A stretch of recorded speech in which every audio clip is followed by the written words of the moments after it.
ये कहानी है तारागढ़ नाम के एक सुंदर राज्य की, जहाँ का राजा भगत बहुत ही न्याय प्रिय और क्षमाशील था।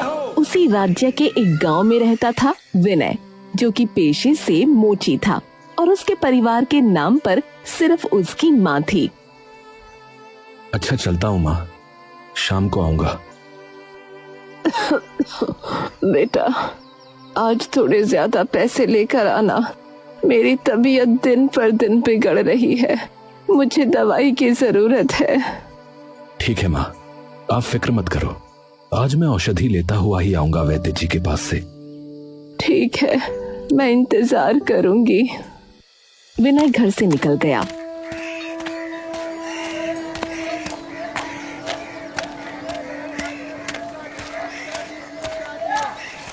अपनी दुकान सजाकर बैठ गया। मैंने माताजी से कह तो दिया कि चिंता न करो, लेकिन आजकल मेरा काम तो बिल्कुल चल ही नहीं रहा है। ऐसा लगता है लोगों ने जूते चप्पलों की मरम्मत करवाना ही बंद कर दिया है। विनय का सोचना सही था और उसे इसका उदाहरण उसी समय मिल गया जब एक आदमी की चप्पल उसके सामने टूटी। अरे ये क्या हो गया भाई, मेरी चप्पल टूट गई, अब क्या करूं? मुझे लाइए, मैं 2 मिनट में सही कर दूंगा। अरे नहीं नहीं, रहने दो भाई, सामने मुखिया की दुकान है, नई चप्पल ही ले लूंगा। अरे लेकिन क्यों, 1 मिनट का काम है, लाइए अभी कर देता हूँ। अरे बात 1-2 मिनट की नहीं है भैया, बात यह है कि अब जमाना बदल चुका है। जूते चप्पल की मरम्मत करवाने वाले को लोग गरीब समझते हैं, हाँ, नीची नजरों से देखते हैं, और मैं ऐसा नहीं चाहता। अरे ऐसा नहीं है भाई साहब, आप गलत समझ रहे हैं। अरे नहीं बाबा, रहने दो, कह दिया है, रहने दो। वो आदमी ये कहता हुआ आगे बढ़ गया और दुकान में चला गया। विनय हाथ मलता रह गया। हे भगवान, मैं क्या करूं, अब तो एक ग्राहक मिलना भी मुश्किल हो गया है। पूरा दिन बीत गया, सूरज सर पर चढ़कर ढल भी गया, लेकिन विनय की दुकान पर बस एक बूढ़ा आदमी आया जिसने चप्पल सिलवाई और जाते हुए आधा पैसा दिया। दूसरा ग्राहक एक बच्चा था जिसका जूता फट गया था।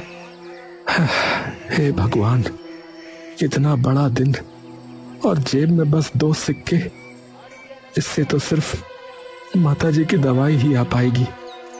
खाने का क्या करूंगा?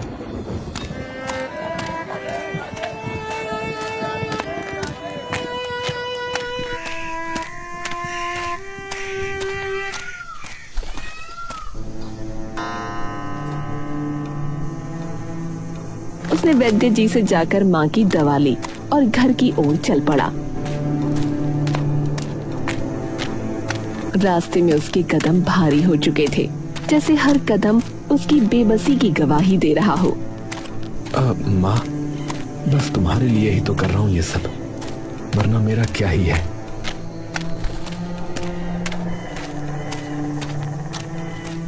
अंदर उसकी माँ खांस रही थी। सर झुकाकर विनय ने कहा, माँ, घर में कुछ खाने को है या नहीं? अरे बेटा, घर में कुछ होता तो बात ही क्या थी, तू नहीं लाया क्या कुछ? तभी सामने से पड़ोसी रतन आता है। अरे अरे, क्या हो रहा है यहाँ? भूखे मर रहे हो क्या? भैया, थोड़ा सा बचा हुआ खाना मिल जाए तो। ओहो मोची महाराज, अब खाने के लिए भी पड़ोसियों पर निर्भर है? ले लो ले लो, वही देने आया था, वैसे भी फेंकने ही वाली थी वो। रतन बेटा, इस तरह मत बोल। अरे जो सच है वही बोला, ऐसा क्या बोल दिया? रतन हंसते हुए निकल गया।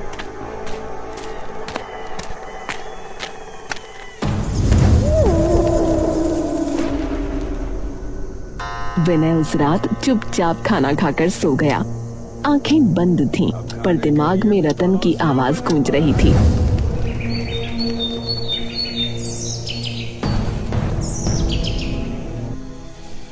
अगली सुबह बाजार में हलचल थी, सब लोग एक जगह जमा थे। विनय भी भीड़ में घुस गया।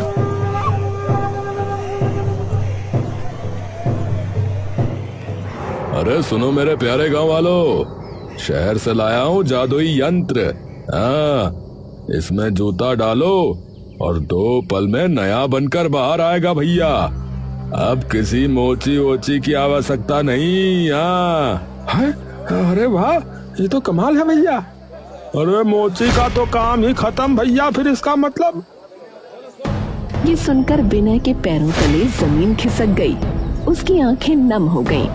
वो सीधा मुखिया के पास गया। मुखिया जी, आपने ऐसा क्यों किया? मेरा तो धंधा ही खत्म हो जाएगा। धंधा? अरे कौन सा धंधा?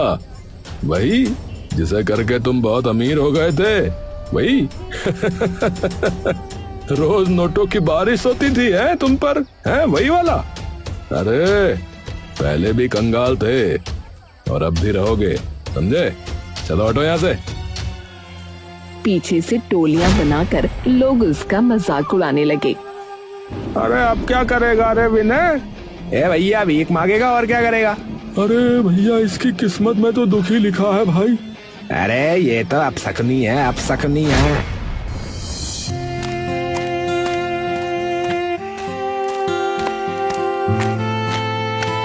विनय भारी मन से घर पहुंचा। बेटा, क्या हुआ?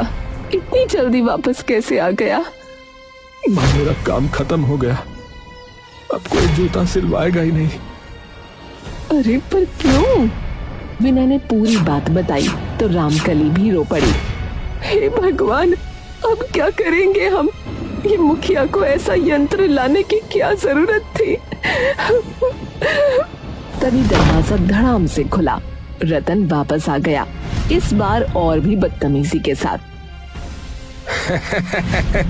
अरे माँ जी, अरे सुना, तुम्हारा बेटा जिस काम में लगा था वो काम ही दुनिया से खत्म हो गया। अरे ऐसा मनहूस है कि खुद का धंधा ही डूब गया। अरे भैया, मजाक तो मत उड़ाओ।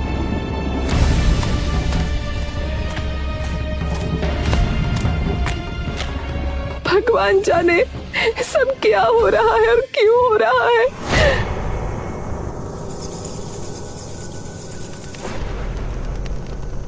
वो रात बहुत भारी थी। रामकली सो नहीं पाई।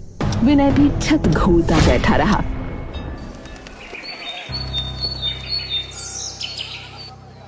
अगली सुबह विनय की बहन सरला और उसका पति गौरव आ गए।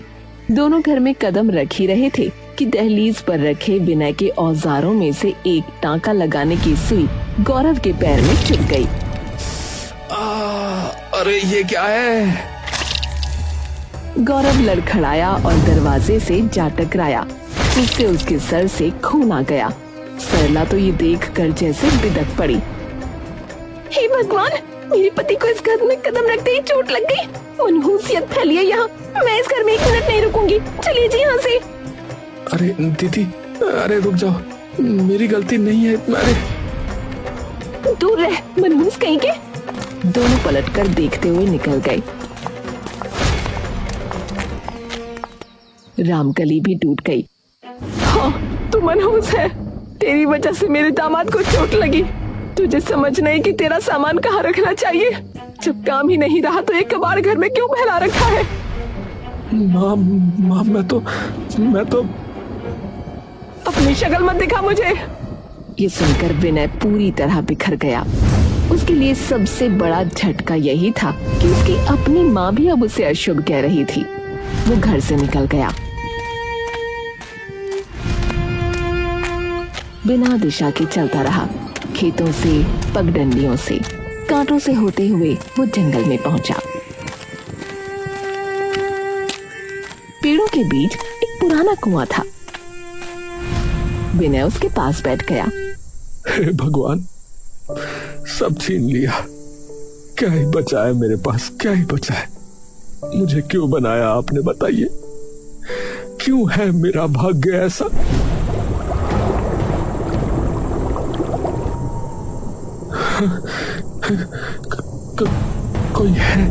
कोई है क्या? अचानक उसका पैर फिसल गया। वो वो धड़ाम से कुएं में गिर पड़ा।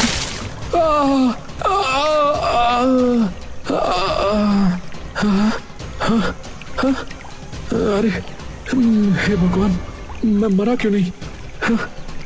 गिरकर भी मैं बच कैसे गया? क्या सच में इतनी मनहूस किस्मत है मेरी? पर अब मैं बाहर कैसे जाऊंगा? क्या जिंदगी में कोई रास्ता है भी या नहीं? कुएं की नमी भरी दीवारों के बीच विनय लगातार रो रहा था।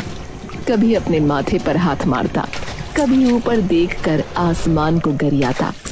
उसकी आवाज कुएं में गूंज रही थी, जैसे दुख की कोई प्रचंड लहर उठ रही हो। हे भगवान, क्यों बनाया मुझे आपने? क्यों भेजा मुझे इस दुनिया में? मैं किस जन्म का पाप भोग रहा हूँ भगवान? तभी पीछे पानी में हल्की टर टर की आवाज हुई। एक हरे रंग का मेंढक, जिसकी बड़ी चमकदार आंखों में अजीब चमक थी। अरे मेंढक, तू भी मुझे चिढ़ाने आया है ना? चिढ़ा ले, मार दे, बस खा ले, जो करना है कर ले, जो करना है कर ले। शांत हो जाओ मनुष्य, मैं तुम्हें नुकसान नहीं पहुंचाऊंगी। मेढक बोल रहा है? कहीं मैं सच में मर तो नहीं गया? भगवान, मैं असल में एक परी हूँ, श्रापित परी। एक दुष्ट राक्षस ने मुझे मेंढक बना दिया, क्योंकि मैं उसकी जादुई किताब चुराते हुए पकड़ी गई और उसके जाल में फंस गई। उसने मुझे मेंढक बनाकर इस कुएं में डाल दिया। बचने का तरीका सिर्फ एक था कि जब कोई इंसान मुझे छुएगा तब मैं अपने असली रूप में लौट पाऊंगी। मुझे कुछ समझ में नहीं आ रहा है। बस मुझे छू लो। विनय कुछ पल डरता रहा, फिर धीरे से उस मेंढक को छुआ। उसके हाथ के छूते ही चमकदार रोशनी निकली, मेंढक गायब हो गया और उसकी जगह एक सुंदर परी प्रकट हुई। मैं मुक्त हो गई। तुमने मेरी सालों पुरानी कैद तोड़ दी। फिर उसने विनय का हाथ पकड़ा और उड़कर उसे कुएं के बाहर ले आई। अब बताओ, तुम अपनी किस्मत को क्यों कोस रहे थे? क्या बताऊं देवी, मेरी माँ बीमार है, मेरे पास काम नहीं है और लोग मुझे मनहूस कहते हैं। पड़ोसी ताने देते हैं, बहन तक अब शकुनी कहकर चली गई। और तो और मेरा धंधा, मोची का काम भी पूरी तरह से खत्म हो गया है। तुमने मुझे आजाद किया है विनय, तुम्हारे लिए मैं कुछ भी कर सकती हूँ। बोलो, तुम्हें क्या चाहिए? एक महल जिसमें तुम अपनी माँ को लेकर राजाओं जैसा जीवन बिताओ? नहीं, मुझे महल नहीं चाहिए। मैं बस इतना चाहता हूँ कि मैं अपनी माँ का इलाज कर सकूं और अपने काम से पैसा कमा सकूं। मेरी कला ही मेरा सहारा है। आजकल कौन ऐसा इंसान मिलता है जो महल को ठुकरा दे? तुम सच में बहुत प्यारे और सच्चे हो विनय। परी ने अपनी चमकदार छड़ी घुमाई, हवा में सुनहरी रोशनी भर गई। सुनो विनय, आज से जिस भी जूते या चप्पल को तुम छुओगे वो पल भर में ठीक हो जाएगा। तुम्हारी कला अब दुनिया में सबसे अनोखी होगी। पर मेरे गांव में तो ग्राहक ही नहीं बचे, मैं अब क्या करूंगा? फिक्र न करो, जो जादू मैंने किया है उसके बाद कोई कमी नहीं होगी। जाओ, तुम्हें एक ऐसा ग्राहक मिलेगा जो तुम्हारी पूरी जिंदगी बदल देगा। विनय का दिल खुशी से धड़क उठा।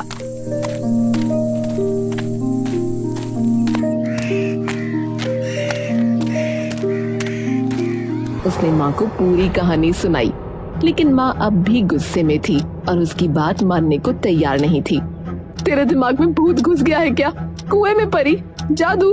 अरे बेटा, भूख ने तुझे पागल बना दिया क्या? कुछ ना बदलने वाला, सब कुछ बर्बाद हो चुका है। माँ, मुझ पर भरोसा करो, सब बदलेगा। तू सपने मत देख, मेरी तबीयत देख, और ये परिवारी कुछ नहीं होती। विनय ने हार नहीं मानी।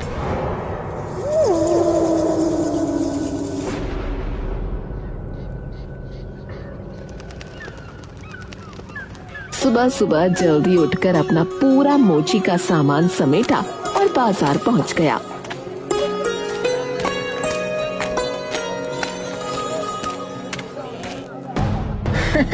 ओहो विनय भाई, हैं? फिर दुकान खोल ली? अरे अब कोई नहीं आएगा तुम्हारे पास, है रहने दो। हाँ, यंत्र है ना मुखिया जी का, अब कौन आएगा यहाँ। विनय चुपचाप बैठ गया। उसे परी की बात याद थी, वो ग्राहक आएगा जो सब बदल देगा। तभी एक अजनबी, एक मुसाफिर थका हुआ पैर घसीटता हुआ आया। भाई, जूता फट गया है, ठीक कर दोगे? बिल्कुल कर दूंगा। जैसे ही उसने जूते को हाथ लगाया, जूतों ने चमकना शुरू कर दिया और अगले ही पल वो बिल्कुल नए जैसे बन गए। अरे ये कैसे किया तुमने? लो मेहनताना, तुम तो कमाल के आदमी हो भाई। वो मुसाफिर पैसे देकर चला गया। विनय सोच में पड़ गया। पर परी ने कहा था कि वो ग्राहक मेरी किस्मत बदल देगा, लेकिन ये तो साधारण व्यक्ति था, शायद अब अगला कोई आएगा। इधर विनय इंतजार कर रहा था और उधर राजमहल में हड़कंप मचा हुआ था। राजकुमारी चंद्रमुखी का गुस्सा 7वें आसमान पर था। महल की खिड़कियां, दरी, तकिए सब हवा में उड़ रहे थे। ये क्या है? ये कैसे टूट गई? ये मेरी माँ की आखिरी निशानी थी, इसे ठीक करो अभी के अभी। शांत हो जाओ बेटी, कोई न कोई उपाय अवश्य होगा।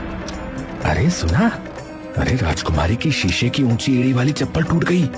शीशा कोई जोड़ भी कैसे सकता है भला? राजा परेशान हो गए। उन्होंने ऐलान कर दिया, सुनो, जो भी व्यक्ति मेरी पुत्री की शीशे की चप्पल को जोड़ देगा, उसे हम उसकी मुंह मांगी कीमत देंगे। समूचे राज्य में ये घोषणा करवा दो। ये खबर हवा की तरह हर गली, हर घर और आखिरकार विनय की दुकान तक पहुंची। मैं भी जाऊंगा वहां, अब वक्त आ गया है अपनी किस्मत बदलने का। राजमहल में चारों ओर अफरा तफरी मची थी। राजकुमारी चंद्रमुखी की टूटी हुई शीशे की चप्पल सामने रखी थी और एक के बाद एक कारीगर उस पर झुक झुक कर अपनी किस्मत आजमा रहे थे, लेकिन हर बार वही नतीजा, नाकामी। महाराज, शीशा जुड़ ही नहीं रहा। कोशिश कीजिए। क्षमा कीजिए राजकुमारी, ये असंभव है। राजकुमारी का चेहरा गुस्से से लाल हो चुका था। वो हर असफल प्रयास के साथ और भड़क रही थी।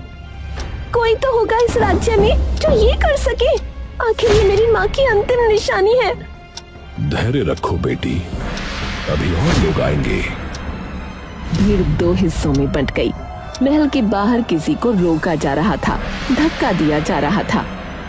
अरे हटो, अंदर मत जाओ, मनहूस हो तुम। अरे महल अब शकुनी लोगों के लिए नहीं है भाई। मुझे अंदर जाने दो, मैं भी प्रयास करना चाहता हूँ। प्रयास? और तुम? चलो भागो यहाँ से, मनहूस कहेंगे। शोर सुनकर राजकुमारी खिड़की तक आई और नीचे देखा। भीड़ के बीच विनय खड़ा था। उसे अंदर आने दो।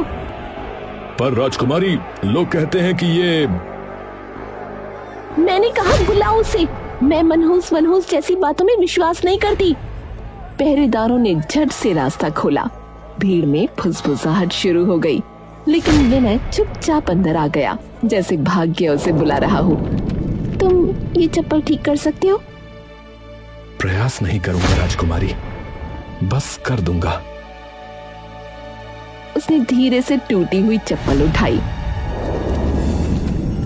जैसे ही उसके हाथ शीशे पर पड़े, एक सफेद चमक फैली और पल भर में चप्पल फिर से वैसी ही हो गई जैसी राजकुमारी की माँ ने उसे दी थी।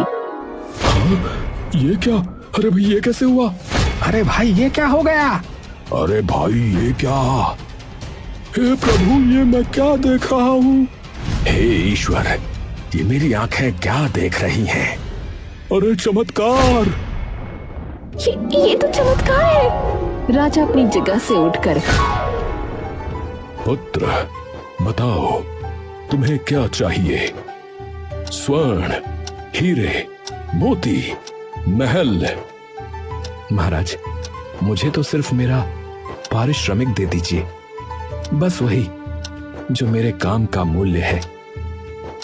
राजा कुछ पल तक उसे देखते रहे, फिर बोले, विनय, तुम्हारी सादगी ने मेरा मन मोह लिया।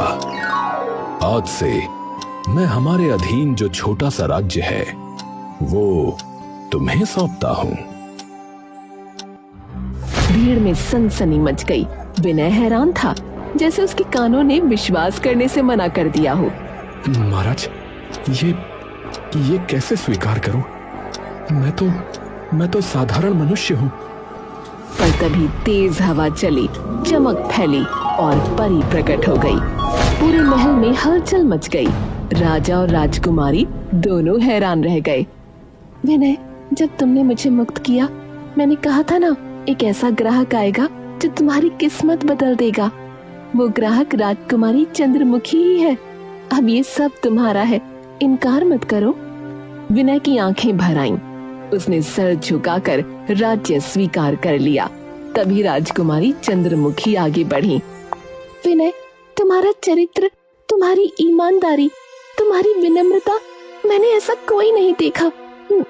मैं तुमसे विवाह करना चाहती हूँ। पूरे दरबार में सन्नाटा छा गया। विनय भौंचक्का रह गया। राजकुमारी, ये तो बहुत बड़ा निर्णय है। मैं पहले अपनी माँ से पूछूंगा। आप क्रोधित मत होना। सबकी नजरें दरवाजे की तरफ मुड़ी। वहाँ रामकली खड़ी थी।